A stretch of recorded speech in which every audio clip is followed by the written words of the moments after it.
Quem pensa enriquece. Capítulo 8. Persistência. O esforço continuado necessário para induzir a fé. O oitavo passo em direção à riqueza. A persistência é o fator essencial no procedimento de transformação do desejo em seu equivalente financeiro. A base da persistência é a força de vontade. A força de vontade e desejo, quando adequadamente combinados, formam uma dupla irresistível. Aqueles que acumulam grandes fortunas são frequentemente considerados frios ou mesmo rudes, mas nem sempre isso é verdade. O que fazem é somar força de vontade e persistência, usando a combinação como base de seu desejo, para garantir a realização de seus objetivos. Henry Ford, por exemplo, criou a fama de ser rude e frio. A falsa impressão era fruto do hábito de seguir com persistência a execução de seus planos. As pessoas, em sua maioria, não pensam duas vezes antes de abandonar seus objetivos, ao menor sinal de oposição ou má sorte. Alguns, porém, seguem em frente, apesar de toda a oposição, até alcançarem o que pretendem. São os Fords, os Carnegers, os Rockefellers e Edsons. Talvez não haja qualquer conotação de heroísmo para a palavra persistência, mas essa qualidade está para o caráter do indivíduo, assim como o carbono está para o aço. Em geral, a construção de uma fortuna envolve a aplicação de todos os 13 fatores dessa filosofia, que devem ser compreendidos e aplicados com persistência por quem quer ganhar dinheiro. Existe um tipo de pessoa, entretanto, que pode ler as instruções e prosseguir na rotina diária, sem jamais aplicar os passos descritos. São aquelas que têm um objetivo estabelecido e um plano definido para alcançá-lo. Mas elas são a exceção. Somente 2 a cada 100 pessoas se encaixam nesse perfil. Neste ponto, o autor está checando você, pois a falta de persistência é uma das principais causas do fracasso. Além do mais, a experiência com milhares de pessoas prova que a falta de persistência é uma fraqueza comum a grande parte da humanidade, mas pode ser superada pelo esforço. O sucesso desta empreitada depende inteiramente da intensidade do desejo de cada um. O ponto de partida de toda a realização é o desejo. Não se esqueça disso. Um desejo fraco traz resultados fracos, assim como pouco fogo produz pouco calor. Se puder perceber que lhe falta persistência, aumente o fogo que alimenta os seus desejos. Leia o livro até o fim e volte ao primeiro capítulo, começando imediatamente a executar as instruções que acompanham cada um dos 6 passos. O cuidado que dedicar ao cumprimento das instruções será a sua indicação clara da intensidade do seu desejo de ganhar dinheiro. Se perceber em você uma certa indiferença, pode ter a certeza de que ainda não adquiriu a consistência do dinheiro, indispensável a quem quer fazer fortuna. A fortuna vai em direção àqueles que possuem uma mente preparada para atraí-la, assim como o rio que corre para o mar. Neste livro pode ser encontrados todos os estímulos necessários para sintonizar qualquer mente normal com vibrações que atrairão o objeto de desejo. Se sua persistência estiver fraca, concentre-se a atenção nas instruções contidas no capítulo que trata do poder. Cerque-se de um grupo de mente mestra, e por meio da união de esforços, será possível desenvolver para a persistência. Nestes capítulos sobre autossugestão e mente subconsciente, encontram-se outras instruções para o desenvolvimento da persistência. Siga as instruções destacadas neste capítulo até que o hábito transmita à sua mente subconsciente uma visão clara do objetivo do seu desejo. A partir daí, a falta de persistência deixará de ser um problema para você. A mente subconsciente trabalha sem parar, quer a pessoa esteja dormindo ou acordada. Esforços ocasionais de nada adiantam. Para obter resultado, aplique todas as regras até que se torne um hábito. Não existe outra maneira de desenvolver a necessária consciência do dinheiro. A mesma lei que faz a pobreza ser atraída pela mente favorável a ela, leva o dinheiro em direção à mente de que foi deliberadamente preparada para atraí-lo. A consciência da pobreza ocupa de modo espontâneo a mente que não estiver ocupada pela consciência do dinheiro.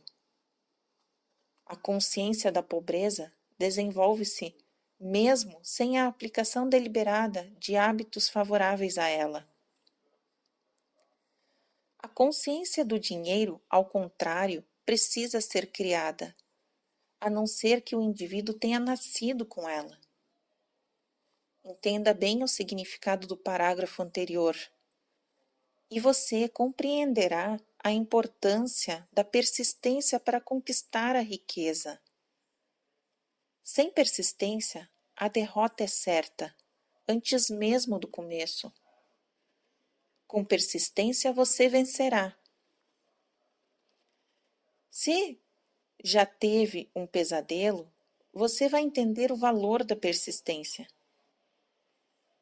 Imagine-se na cama, naquele estado entre o sono e a vigília, com a sensação de estar sufocado. Você não consegue mover um só músculo. Então percebe que tem que recuperar o controle do corpo. Com persistência e força de vontade, finalmente mexe os dedos de uma das mãos, depois o braço, até erguê-lo. O processo se repete com outro braço, então com uma perna e com outra. Então, com força de vontade e esforço supremo, você consegue recuperar o controle do sistema muscular e livrar-se do pesadelo, vencido o passo a passo. Talvez seja preciso acordar da inércia mental por meio de um procedimento semelhante, começando devagar e apressando o ritmo aos poucos, até adquirir controle completo da vontade. Seja persistente, por mais que tenha que mover-se lentamente no início. Com persistência, chega-se ao sucesso. Se fizer uma seleção cuidadosa do grupo, que será a sua mente mestra, poderá contar com pelo menos uma pessoa para ajudar no desenvolvimento da persistência. Alguns indivíduos que acumularam grandes fortunas o fizeram por necessidade, eram tão forçados pelas circunstâncias que tiveram que se tornar-se persistentes.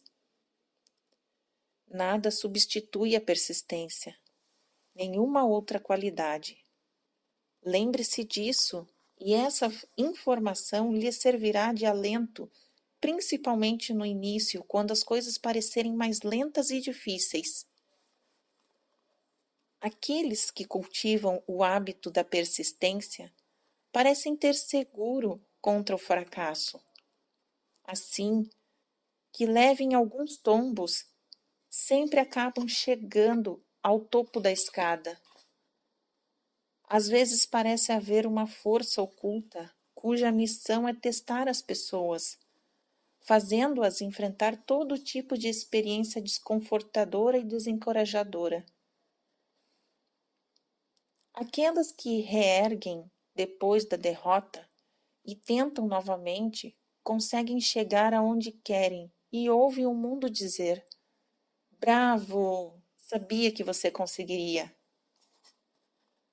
A força oculta não permite que alguém alcance uma grande realização sem passar pelo teste da persistência. Quem não passa no teste não conhece o sucesso. As pessoas que adotam a persistência são generosamente recompensadas, recebem o que desejam. E isso não é tudo. Recebem algo infinitamente mais importante do que os bens materiais. A certeza de que todo fracasso traz em si a semente de um benefício equivalente. Essa é a regra sem exceção, e alguns sabem disso por experiência própria. São aqueles que se recusam a aceitar a derrota como definitiva. Seus desejos são tão persistentes, aplicados, que fazem a derrota finalmente transformar-se em vitória. Nós que observamos a vida, vemos que muitos se deixam abater, sem dar qualquer chance de recuperação. Alguns, porém, consideram cada revés como um motivo para um esforço ainda mais intenso.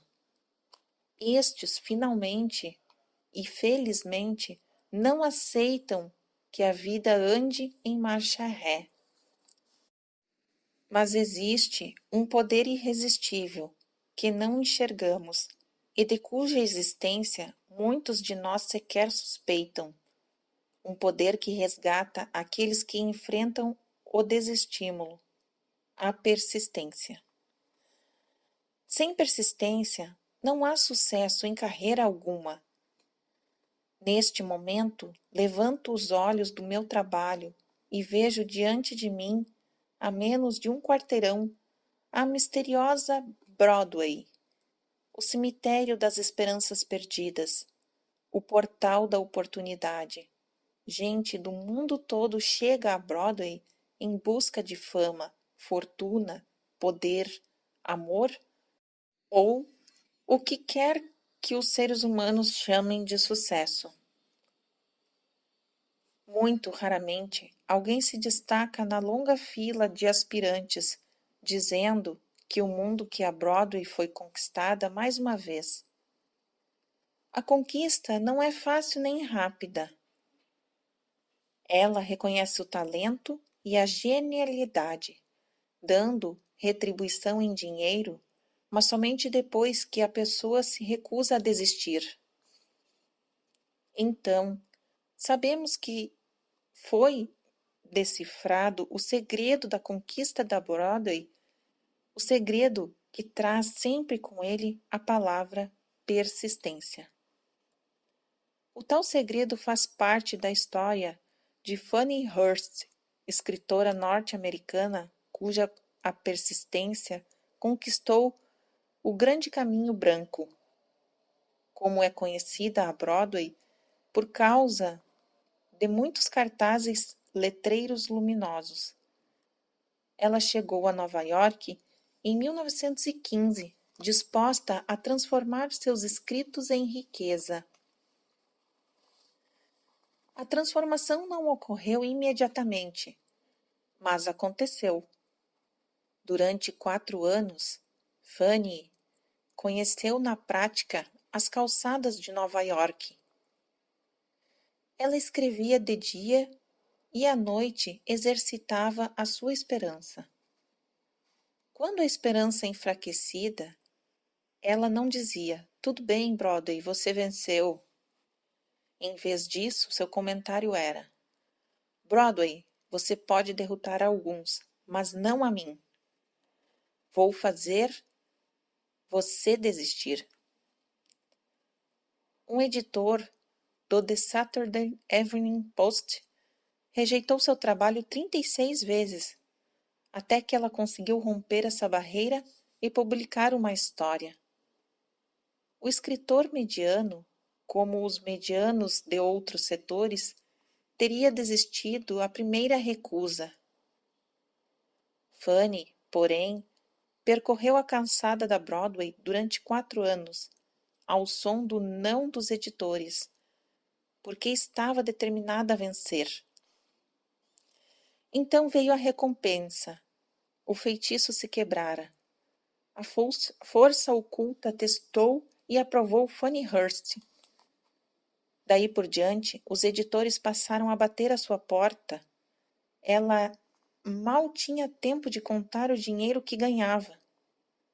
Então, o pessoal do cinema se interessou pelo seu trabalho. Gray Lauter lhe rendeu, além dos direitos autorais, $100.000, a maior quantia já paga até então pela adaptação de uma história ainda não publicada. Aí, você tem uma breve descrição do que a persistência é capaz de fazer. Fanny Hurst não é exceção.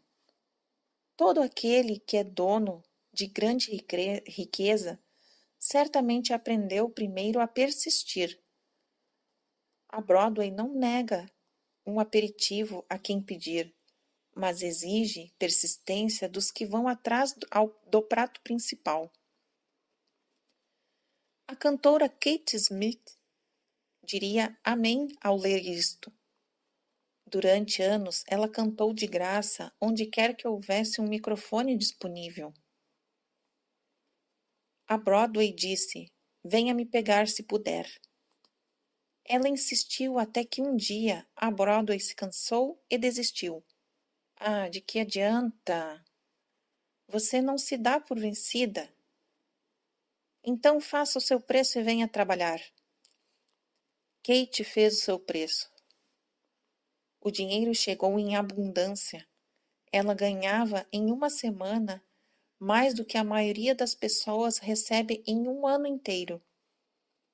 É verdade, vale a pena ser persistente. Eis aqui um fato encorajador que traz em si uma mensagem de grande significância. Milhares de cantores, tão bons quanto Kate Smith, ou até melhores que ela, percorreram a Broadway de cima a baixo procurando uma oportunidade, sem qualquer sucesso. Inúmeros outros chegaram e partiram, alguns muito bons. Mas não fizeram sucesso porque lhes faltou a coragem de insistir, até que a Broadway desistisse de mandá-los embora. A persistência é um estado de espírito. Pode ser cultivada, portanto. Com todos os estados de espírito, a persistência se baseia em causas definidas, inclusive estas. Letra A. Certeza de propósito. Saber o que se quer é o primeiro e talvez o mais importante passo para o desenvolvimento da persistência. Uma sólida motivação nos força a superar muitas dificuldades. Letra B. Desejo. É muito mais fácil adquirir e manter a persistência quando se persegue o objetivo com intenso desejo. Letra C. Autoconfiança. A certeza da própria capacidade de executar um plano estimula a persistência. A autoconfiança pode ser desenvolvida por meio do princípio descrito no capítulo sobre autossugestão. Letra D. Precisão de planejamento. Planos bem organizados, ainda que fracos ou impraticáveis, estimulam a persistência. Letra E. Conhecimento apurado. A certeza de um planejamento bem feito, baseado na experiência ou observação, estimula a persistência. Supor, em vez de saber, destrói a persistência. Letra F. Cooperação. Cooperação harmoniosa, solidariedade e compreensão favorecem a persistência. Letra G. Força de vontade. O hábito de concentrar o pensamento nos planos para a realização de um propósito definido leva à persistência. Letra H. Hábito.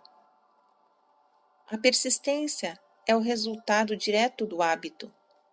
A mente se alimenta das experiências diárias que absorve, tornando-se parte delas. O medo, o pior dos inimigos, pode ser efetivamente curado pela repetição forçada de atos de coragem. Quem foi à guerra sabe disso. Antes de deixar este assunto, analise o quanto você é persistente. Identifique os aspectos em que lhe falta esta qualidade. Avalie-se corajosamente, ponto por ponto, e veja quais são as suas falhas em cada um dos 8 fatores da persistência. Os resultados podem levar você a conhecer bem melhor. Sintomas da falta de persistência. Vamos ver agora os verdadeiros inimigos que se colocam entre você e as grandes realizações. Aqui estão não apenas os sintomas indicativos de que pouca persistência, mas também de causas subconscientes profundamente arraigadas. Se você realmente quer se conhecer e saber o que é capaz de fazer, estude esta lista com cuidado e encare o que descobrir a seu respeito. Estas fraquezas devem ser superadas por quem quiser acumular riqueza. Número 1.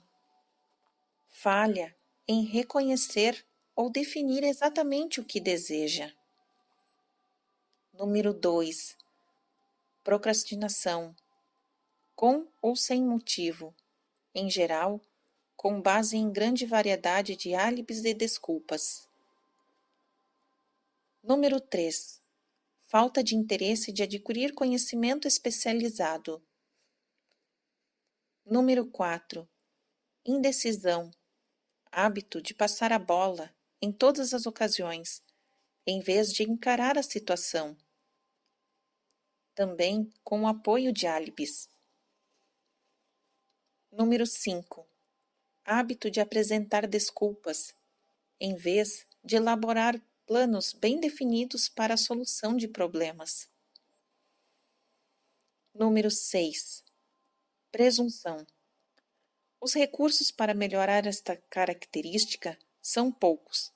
Não há esperança para os presunçosos. Número 7. Indiferença. Reflete-se, em geral, na tendência de acomodar-se, em vez de enfrentar e vencer os opositores. Número 8. Hábito de responsabilizar os outros pelos próprios erros e aceitar circunstâncias hostis considerando-as inevitáveis. Número 9. Fraqueza de vontade, em razão do pouco caso na escolha dos motivos que levam à ação. Número 10. Propensão a, ou até ansiedade para, desistir em primeiro sinal de dificuldade, com base em um ou mais dos 6 medos básicos descritos num capítulo adiante. Número 11. Falta de planos organizados por escrito, de modo que possam ser mais bem analisados. Número 12. Hábito de deixar de experimentar novas ideias ou de aproveitar as oportunidades que se apresentam. Número 13. Esperar em vez de querer. Número 14. Hábito de comprometer-se com a pobreza, em vez de apontar para a riqueza, ausência generalizada de ambição, de ser fazer e possuir. Número 15. Usar de todo tipo de expediente para conseguir riqueza, tentando receber sem dar, mais ou menos na mesma medida, o que geralmente se reflete como hábito de apostar e na ânsia de obter vantagens. Número 16. Medo de críticas. Deixar de planejar e executar por medo do que os outros possam pensar ou dizer. Esse inimigo encabeça a lista, pois em geral esconde-se na mente do subconsciente, onde sua presença não é reconhecida. Veja os 6 medos básicos. Vamos examinar alguns sintomas do medo de críticas. Por causa desse medo, a maioria das pessoas permite que a família ou amigos e até desconhecidos influenciem seu modo de viver. Um número imenso de pessoas encara o casamento como um negócio e passa pela vida de forma miserável e infeliz, pois teme as críticas que possam surgir. Qualquer um que já passou por isso sabe o terrível dano que causa destruindo a ambição, a autoconfiança e o desejo de realização. Milhões de pessoas deixam de continuar os seus estudos depois de terem deixado a escola porque temem críticas. Inúmeros homens e mulheres de todas as idades permitem que parentes arruinem suas vidas em nome do respeito só porque temem ser criticados. O respeito não obriga à submissão, à destruição de ambições pessoais, tampouco tira o direito que cada um tem de viver o seu modo. Muita gente deixa de aventurar-se em um negócio por medo do fracasso e das críticas que seguiriam. Nesses casos, o medo de críticas é maior do que o desejo de sucesso. Muitos se recusam até mesmo a estabelecer metas para si ou a decidir que carreira desejam seguir porque receiam ouvir parentes e amigos dizerem: não sonhe tão alto. As pessoas vão pensar o quê? Você enlouqueceu? Quando Andrew Carnegie sugeriu que eu me dedicasse durante 25 anos à organização de uma filosofia de realização individual, meu primeiro sentimento foi o medo de que as pessoas diriam. A sugestão estabelecia para mim uma meta muito mais ambiciosa do que eu jamais imaginara. Com a rapidez de um raio, minha mente começou a criar álibis e desculpas, todas originadas do medo e de críticas. Algo dentro de mim dizia: você não vai conseguir. É uma tarefa grandiosa que exige tempo. O que a sua família vai pensar? Do que você vai viver? Se ninguém até hoje organizou uma filosofia de sucesso, que direito você tem de acreditar que vai conseguir? Aliás, quem você é para desejar tanto? Lembre-se de sua origem humilde. O que você sabe sobre filosofia? Vão achar que você está maluco porque ninguém fez isso antes. Essas e muitas outras perguntas passaram pela minha cabeça, chamando a minha atenção. Era como se, de repente, o mundo todo se voltasse para mim com o único propósito de me ridicularizar e me fazer desistir de pôr em prática a sugestão do Sr. Carnegie. Naquele momento, tive a oportunidade de destruir qualquer desejo de sucesso antes de ser tomado por ele. Anos mais tarde, depois de haver analisado milhares de pessoas, concluí que as ideias, em sua maioria, nascem fadadas ao fracasso e precisam de um sopro de vida que vem de planos definidos e da ação imediata. O momento de alimentar uma ideia é logo que ela nasce, A cada minuto aumento suas chances de sobrevivência. O medo de críticas está por trás da destruição da maior parte das ideias que nunca chegam ao estágio de planejamento e ação. Muitos acreditam que o sucesso material seja resultado de oportunidades favoráveis.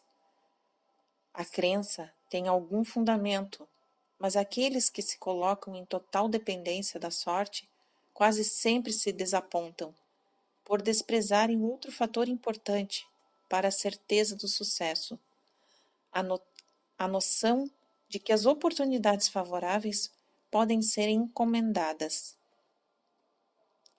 Na época da depressão, o comediante Fields perdeu todo o dinheiro que possuía e viu-se sem trabalho, já que o teatro de vaudeville, seu ganha-pão, deixou de existir.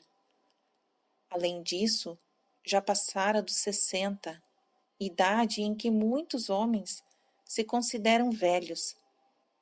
Sua vontade de voltar a atuar era tanta que ofereceu para trabalhar de graça em um novo campo, o cinema. Para complicar ainda mais a situação, ele caiu e machucou o pescoço. Outros, em seu lugar, desistiriam. Mas Fields era persistente. Sabia que se insistisse, as oportunidades viriam mais cedo ou mais tarde. E vieram mesmo. Mas não por acaso.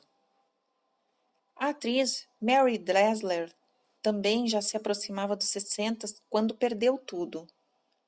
Mas conseguiu e agarrou as oportunidades. Sua persistência lhe valeu um incrível sucesso em uma fase da vida em que a maioria deixa de ambicionar o que deseja, o que quer que seja. O famoso cantor e apresentador Ed Cantor perdeu todo o seu dinheiro na quebra da Bolsa de Nova York em 1929, mas não perdeu a coragem nem a persistência. Explorando suas qualidades e mais a fisionomia marcante de olhos proeminentes, chegou a ganhar $10.000 por semana. Na verdade, com persistência, é possível chegar ao sucesso, ainda que sem muitas outras qualidades. A única oportunidade em que podemos confiar é aquela que construímos por meio da persistência. E o ponto de partida é a definição do propósito. Faça uma experiência. Pergunte às primeiras 100 pessoas que encontrar o que mais elas desejam na vida. Provavelmente, 98% delas não saberão responder. Se você insistir para que deem uma resposta, alguns dirão segurança, muitos dirão dinheiro, poucos dirão felicidade, outros fama e poder, outros ainda reconhecimento social, bem-estar, talento para o canto, a dança ou a literatura. Ninguém, porém, será capaz de definir esses termos ou deixar transparecer a mais leve indicação de um plano por meio do qual esperaram ver realizados seus desejos tão vagamente mencionados. A riqueza não responde a desejos, mas a planos definidos, apoiados em desejos definidos, por meio de muita persistência. Como desenvolver a persistência? Aqui estão 4 passos simples que levam o hábito da persistência. Não há necessidade de grande inteligência, conhecimento específico, nem muito tempo ou esforço. Número 1. Propósito definido, apoiado em ardente desejo de realização. Número 2. Plano definido, expresso em ação contínua. Número 3. Mente impermeável a influências negativas ou desencorajadoras, inclusive sugestões desfavoráveis de parentes, amigos ou conhecidos. Número 4. Aliança amigável com uma ou mais pessoas capazes de oferecer estímulo para levar adiante o plano e o propósito. Esses 4 passos são essenciais em todos os setores da vida. O objetivo dos 13 princípios desta filosofia é levar o indivíduo a fazer 4 dos passos um hábito. Esses passos levam ao controle econômico do próprio destino. Esses passos levam à liberdade e à independência de pensamento. Esses passos levam à riqueza, seja de grande ou pequena. Esses passos levam ao poder, à fama e ao reconhecimento. São os 4 passos que garantem oportunidade favorável. São os 4 passos que convertem sonhos em realidade física. São os 4 passos que dominam o medo, o desânimo e a indiferença. Existe uma recompensa magnífica à espera de quem aprender estes 4 passos. O privilégio de escrever a própria história e de fazer a vida valer o preço que custa. Não tenho meios de conhecer os fatos, mas arrisco-me a dizer que o amor de Wallis Simpson pelo príncipe de Gales não foi acidental nem resultado apenas de oportunidade favorável. Houve um desejo ardente e uma busca cuidadosa no decorrer do caminho. Seu compromisso primeiro era com o amor. O que existe de mais importante sobre a face da terra? O mestre chamou esse algo importante de amor. Nada de regras feitas pelos homens, críticas, mágoas, calúnias, nem casamentos políticos, mas o amor. Ela sabia o que queria, não depois de conhecer o príncipe, mas muito antes. Por 2 vezes não conseguiu encontrá-lo, mas teve a coragem de perseguir na busca. Para que sejas verdadeiro, deve seguir como a noite segue o dia, sem qualquer falsidade. Wallis Simpson deixou a obscuridade aos poucos e, com persistência e determinação, superou os obstáculos inacreditáveis. Qualquer que seja a sua opinião de Wallis e sobre o rei, que em nome do amor abriu mão da coroa britânica, temos que reconhecer nela um exemplo extraordinário de persistência, uma mestra em autodeterminação com quem o mundo tem muito a aprender. Pense em Wallis Simpson como alguém que sabia o que queria e que, para conseguir isso, abalou o maior reino da terra.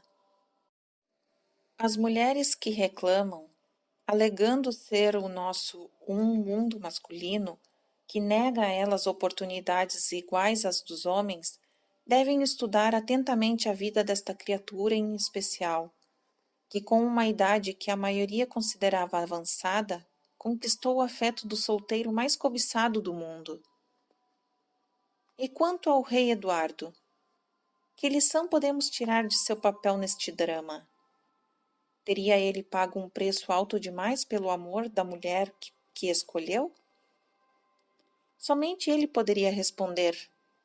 A nós, resta apenas conjecturar.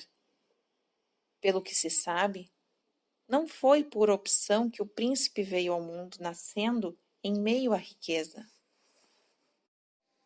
Políticos e estadistas de toda a Europa atiraram aos seus pés moças ricas e princesas, tentando convencê-lo a casar-se. Sendo o primeiro filho, herdou o direito à coroa, o que nunca pediu e talvez nem desejasse.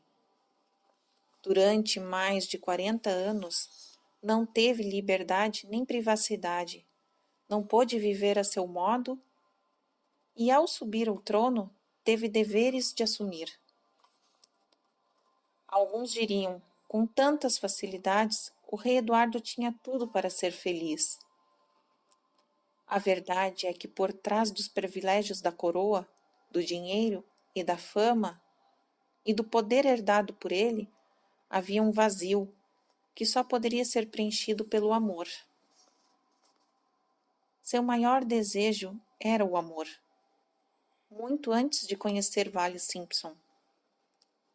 Então, o príncipe certamente sentiu esta grande emoção universal tomar-lhe as fibras do coração, bater-lhe as portas da alma, querendo revelar-se. E quando encontrou um espírito semelhante em busca do mesmo, seu santo privilégio de expressão, ele reconheceu, sem medo de hesitação, abriu o coração e convidou a entrar. A atuação dos intrigantes de todo o mundo não conseguiu destruir a beleza desse drama internacional. Em duas pessoas encontraram o amor e tiveram a grande coragem de enfrentar as críticas e de renunciar a todo o resto para a expressão de seus sentimentos. A decisão do rei Eduardo de abdicar da coroa do reino mais poderoso do mundo, ficando com o título de Duque de Windsor, em troca do privilégio de passar o restante da vida ao lado da mulher que escolhera, exigiu coragem. A decisão teve um preço, é verdade, mas quem tem o direito de dizer que foi alto demais? Ninguém com certeza, já que ele disse: aquele entre vós que não tiver pecado, atire a primeira pedra. Aos maliciosos que reprovam o Duque de Windsor por seu desejo de amor, pode declarar abertamente que sentia por Vale Simpson e por abdicar do trono por ela. Devo lembrar que a revelação não era essencial. Ele poderia ter seguido o costume que durante séculos prevaleceu na Europa, de manter ligações clandestinas, sem ter de desistir do trono e nem da mulher, e sem ter de receber críticas de religiosos ou leigos. Mas aquele homem em especial era feito de um material mais resistente. Seu amor era puro, profundo, sincero e representava que sempre desejara acima de tudo. Assim, conseguiu o que queria e pagou o preço devido.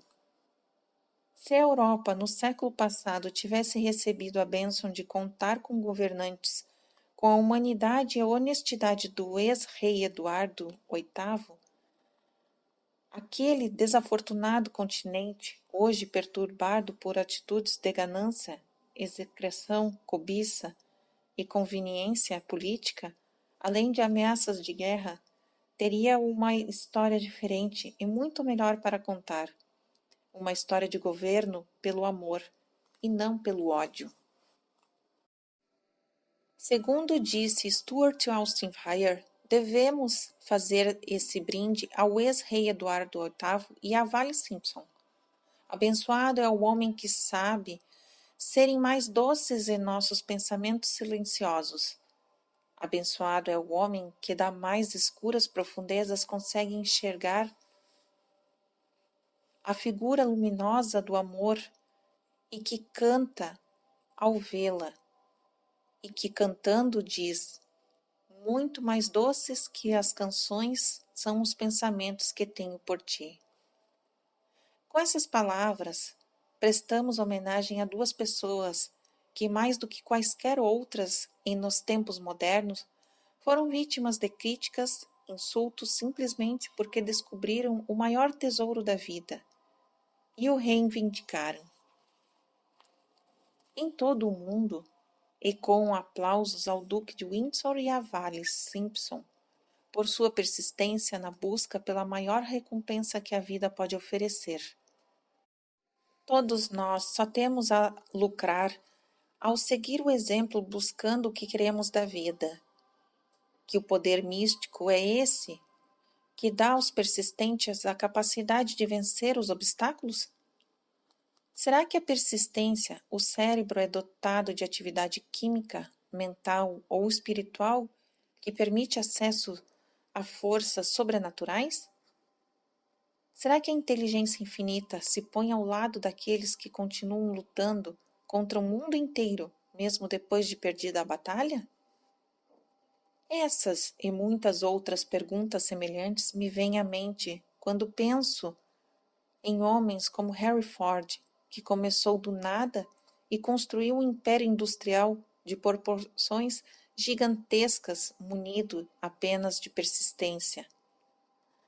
Ou em Thomas Edison, que, tendo frequentado a escola durante 3 meses apenas, tornou-se o maior inventor do mundo e converteu a persistência no fonógrafo, no projetor de filmes e na lâmpada incandescente, para não falar em dezenas de outras invenções úteis.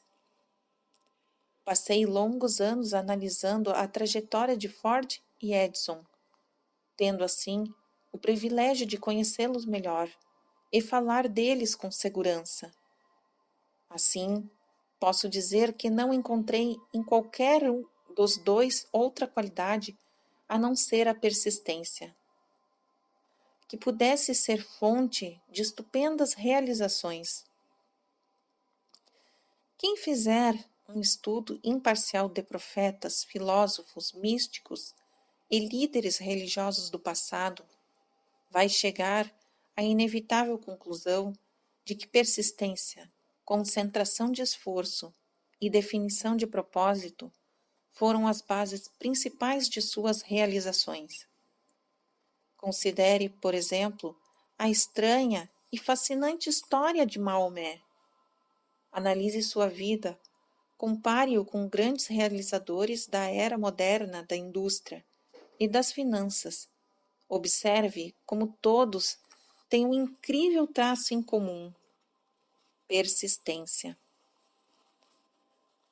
Se você tem real interesse em estudar a estranha força que potencializa a persistência, leia a biografia de Maomé, em especial de autoria de Ehsan Bey.